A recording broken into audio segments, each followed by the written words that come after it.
อีห่านี่เลยเนาะมายืนหาสแต็กยังกูไหวมึงแหละป้าแล้วบ่ผัวฮะทุยน้ำลายนะเขาเบิดป้าแล้วบ่ผัวฮะบ่ป้าเป็นยังคือบ่ป้า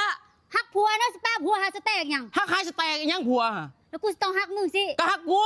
ฮักมึงหาสแต็กยังมึงหันมึงมีผัวผู้เดียวมึงคือเราคุ้มบ่คนงามๆคือมึงมีผัวผู้เดียวคือเราคุ้มบ่ต้องมีหลายๆคนเนาะ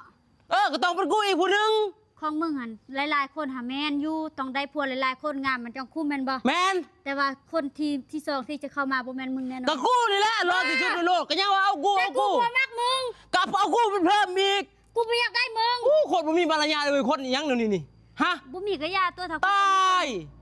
ถ้ากูต้องมีมารยาทกับคนแบบนี้นะกูว่ากูยอมตายดีกว่ากูวายมึงแหละเอากูเป็นผัวอีกคนนะไปบ่กูยอมมึงแล้วเอ้าบ่ได้บักห่านี่โอ้ยอีห่านี่ก็ได้กูปากน้องๆของมึงไปเลยอย่ามาจับกูนะมึงบ่ทันเป็นผัวกูมึงเป็นผัวกูจังจับกูไม่ได้เป็นผัวมึงหัวอีห่านี่ไปไกลๆไปก็ยังว่ามึงมาเป็นเมียกูไปเป็นผัวมึงน่ะมึงเข้าใจอยู่บ่มึงก็มีมารยาทแน่ก็ตอบฮักความฮักกูแน่นี่ไปไกลๆไปมึงจะไปใช้กันไปกูจะสิได้ไปนำเอ้าโอ้ยตีบ่ถึกแน่นี่ง่อยจะมาตีตัวเองตัวแดนนี่ยังมามึงยังมาต้องดอกสะด้านมาตึว้า